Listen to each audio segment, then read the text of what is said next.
मेरे पास आए चलकर, कह रहे हैं कि संसद तो चलने दीजिए। और मैं उनको सिर्फ इतना कह रहा हूं कि राहुल गांधी नियम में चला दीजिए ना, नियम में चलाइए ना। नियम आप ही जानते हैं कि हम भी तो जानते होंगे नियम में चलाइए। हमारा स्थगन प्रस्ताव स्वीकार करते और चलाते। प्रधानमंत्री जी इतना साहस दिखाते कि बच्चों के ऊपर लाठी चलाने के लिए देश से माफी मांग लेते। क्या देश से माफी मांगना में छोटे हो जाएंगे? आपने प्रधानमंत्री की बात की, वो कह रहे हैं कि प्रधानमंत्री जी और मनमोहन सिंह जी की सोच थी वो एक है, वो चाहते हैं सिर्फ जो देश के अंदर माओवादी और नक्सलवादी सोच के लोग हैं उनका खात्मा हो, और हम यही तो कर रहे हैं। और जब जो लोग शहरी लोग जो हैं जिनके अंदर ये भावना भर दी है, सड़क पे चलते हुए कौन पीट रहा है? एक धर्म को निशाना बना करके कौन गाली दे रहा है? एक धर्म विशेष को आप लोग बिल्कुल साइड लाइन कौन कर रहा है? देश को तोड़ने की बात कौन कर रहा है? क्या 25 करोड़ लोगों को आप देश से निकाल दोगे? दुनिया की सबसे बड़ी दूसरे नंबर की आबादी जो धर्म के लोग यहां रहते हैं उनको आप बाहर कर दोगे क्या? तो ये भावनाएं कौन जागृत कर रहा है? इन भावनाओं के खिलाफ तो खुद प्रधानमंत्री कहते हैं। अरे कैसी बात कर रहे हैं आप? सारे तो उन्हीं की पार्टी के हैं, सारी उन्हीं की विचारधारा के हैं। क्या बात कर रहे हैं आप?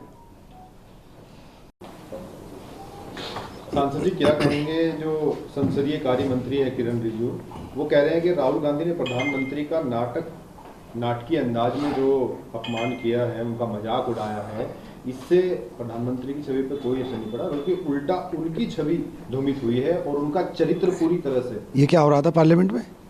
ये क्या हो रहा था पार्लियामेंट में? ये प्रधानमंत्री कर रहे थे, कोई और कर रहा था? ये तो प्रधानमंत्री कर रहे थे ना पार्लियामेंट में।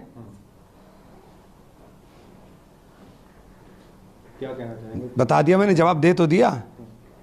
आगे वो कह रहे हैं कि कांग्रेस पार्टी खुद, पूरी कांग्रेस पार्टी माओवादी और नक्सलवादी सोच की बन रही है। देखिए, मैंने कहा था कि जिस परिप्रेक्ष्य में किरण रिजिजू जी ने ये प्रधानमंत्री जी के भाषण को डिफाइन किया कि उन्होंने कहा कि संविधान को मानने वाले ना हो, हिंसक प्रवृत्ति के वाले हों, द्वेष फैलाने वाले हों, चाहे वो धर्म के नाम पर हो, जाति के नाम पर हो या क्षेत्रवाद के नाम पर हो, ये सब तरह के परजीवी अगर कहीं हैं तो भारतीय जनता पार्टी में। धर्म स्थलों को तोड़ने वाले वही हैं, लोगों के घरों को बुलडोज़र करने वाले वही हैं, दलितों के साथ एट्रोसिटी करने वाले वही हैं, सड़क पर चलते हुए पहचान करके मारने वाले लोग वही हैं। तो ये सब हिंसक प्रवृत्ति के लोग वही हैं। अगर इनकी सफाई करनी है तो पहले भारतीय जनता पार्टी नीचे झांके तो सब दिखाई दे जाएंगे, सब साफ कर दे। आपकी इस बात का जवाब देते हुए उन्होंने एक बात कही है कि इतना बड़ा आंदोलन हुआ है दिल्ली के अंदर, जहां जनजीत थे, हजारों लाखों के बच्चे आए थे, एक भी बच्चे को चोट नहीं लगी, एक भी बच्चे की हड्डी, इससे बड़ा झूठ भी कोई दुनिया में हो सकता है? एक बच्ची मौत और जिंदगी के बीच में 25 दिन राम मनोहर लोहिया में रही है, 25 दिन, जिसमें 9 दिन वो वेंटिलेटर पर थी। इससे बड़ा झूठ भी कोई हो सकता है? पैलेट गन वाला बच्चा एम्स में था। ऐसे बात तो ना कहें तो जो बिल्कुल ही एकदम सत्य से परे हो। वो कह रहे हैं कि इस तरह के आंदोलन कांग्रेस के टाइम पर हुआ करते थे, गोलियां चलती थी, लोग मरते थे। अच्छा, कौन सा आंदोलन में मरे लोग, मुझे वो बता दो। अरे झूठा नैरेटिव फैलाना बंद करो, झूठा नैरेटिव फैलाना बंद करो। अन्ना हजारे बैठे थे, इतना बड़ा आंदोलन कर रहे थे, आप कितने लोग मरे थे? झूठे नैरेटिव बनाना बंद करिए। वो लगातार इस बात को कह रहे, गांधी हो और चाहे सोनिया गांधी हो, ये पूरी तरह से जो है माओवादी और इस सोच की पार्टी बन गई है, और ये मुस्लिम लीग जैसी पार्टी है। हाँ, ये बस यही एक एजेंडा है ना, इन्हें मुसलमानों को निकाल दो देश से, कहीं कोई जगह हो वो बता दो, वहाँ चले जाएंगे। यही एजेंडा है ना आपके पास, इसके अलावा कोई एजेंडा नहीं इनके पास। नफरत फैला करके बच्चों के विषय को ख़त्म कर दो कि छात्रों का विषय बिल्कुल ख़त्म हो जाए। नफरत फैला करके देश की आर्थिक प्रगति को बिल्कुल नकार दो कि आर्थिक प्रगति कैसी हो रही है। नफरत फैला करके पेट्रोल और डीजल के दाम आपने आसमान पे चढ़ा दिए, उसके ऊपर पर्दा डल जाए। नफरत फैला करके महिलाओं को किचन चलाना भारी पड़ जाए, उसके ऊपर पर्दा पड़ जाए। नफरत फैला के आप सब काम ख़त्म कर दोगे, आप कुछ छोड़ोगे नहीं। अभी तो जो बच्चे बाहर से MBBS कर आ रहे हैं उनके लिए टेस्ट होता है, टेस्ट में 95% बच्चे आपने फेल कर दिए। यहाँ के मेडिकल कॉलेज के दबाव में, प्राइवेट मेडिकल कॉलेजेस के दबाव में 95% बच्चे और उनकी डिमांड सिर्फ ये है कि MBBS का एग्ज़ाम एक करा दिया जाए। जब पेपर आप सबका ले रहे हो तो हिंदुस्तान के मेडिकल कॉलेज के बच्चों के लिए दूसरा एग्ज़ाम होगा, बाहर के मेडिकल कॉलेज के लिए बच्चों के लिए दूसरा एग्ज़ाम होगा। वो कह रहे हैं एक जगह आप एग्ज़ाम करा दीजिए, पता चल जाएगा। तो देश के अंदर सब सारा सिस्टम बैठा दिया ना। जिस देश में डॉक्टरों की भयंकर कमी हो, उस देश के अंदर बाहर से 35,000 डॉक्टर जो बनकर आए हैं, आपने उनको फेल कर दिया।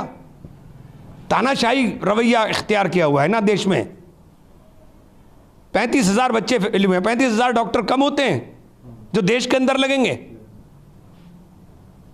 जो बड़े बड़े प्रतिष्ठित मेडिकल कॉलेज से बाहर से, क्योंकि यहाँ की फीस स्ट्रक्चर इतना ज़्यादा है, इनकी मनमानी चल रही है। यहाँ से एक सवा करोड़ रुपए में होता है, वो बाहर से 35-40 लाख रुपए में कराते हैं। यहाँ से बेहतर इंफ्रास्ट्रक्चर उन हॉस्पिटल्स के अंदर है, उसके बावजूद आप सुनने को तैयार नहीं है। क्या तमाशा है देश में भाई? बस हिंदू मुसलमान फैला दो, सब खत्म हो जाएगा। तो आपको क्या लगता है इस तरह के इशू उठाना? सिर्फ ये इशू उठा करके अपनी नाकामियों पर पर्दा डालना, इसके अलावा कुछ भी नहीं है। क्योंकि लगातार प्रधानमंत्री जी हुए, चाहे इनकी पूरी बीजेपी है, वो लगातार आप लोगों को कह रही है कि ये पार्टी नक्सलवादी और माओवादियों के साथ मिली हुई है, और इस तरह की विचारधारा, इस तरह की सोच रखने वाली पार्टी केवल कांग्रेस। नक्सलवादी तो आपने ख़त्म कर दिए। अपनी पार्टी में जो पैदा हो गए उन्हें ख़त्म करो पहले। हम तो पहले भी महात्मा गांधी की विचारधारा के हैं। हम तो हिंसा प्रवृत्ति के लोग हैं नहीं, ना में हिंसा फैलानी है। हम तो भाईचारा और प्रेम की बात करते हैं। हमारी विचारधारा भाईचारा और प्रेम की है। तो क्या जैन जी का जिस तरह से मुद्दा ये लोग लेके चल रहे हैं, बीजेपी कह रही है कि जैन जी को जिस तरह से हम लोगों ने संभाला, खासतौर से बीजेपी ने संभाला, उसके बाद भी पेपर लीक हो गया यार। फिर पेपर लीक हो गया ना, उसके बाद भी 2 पेपर लीक हो चुके। तो क्या संभाला बताओ ना। 2 पेपर लीक हो गए उसके बाद भी। अरे 2 पेपर लीक हो गए, आप फांसी पे लटकाने का कानून बना दो और लागू हो ना, उसका क्या मतलब है?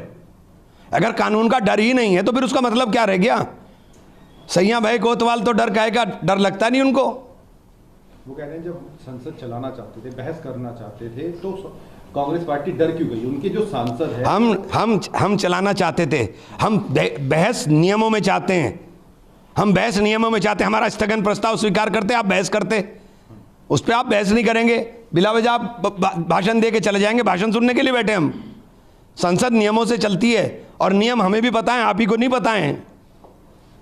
हमने बार बार कहा आप हमारा स्थगन प्रस्ताव स्वीकार करिए और चलाइए। तो कह रहे कांग्रेस पार्टी के जितने सांसद हैं, वो अगर वो हंगामा ही करना चाहते हैं, और हंगामे की भेंट, क्योंकि वो राहुल गांधी की एक ब्रिगेड बना दी उन लोगों ने, और उसके हिसाब से कांग्रेस पार्टी के जितने सांसद वो चलते हैं। 12 साल की कुंभकर्णी नींद से जगा दिया है, अब सोने नहीं देंगे।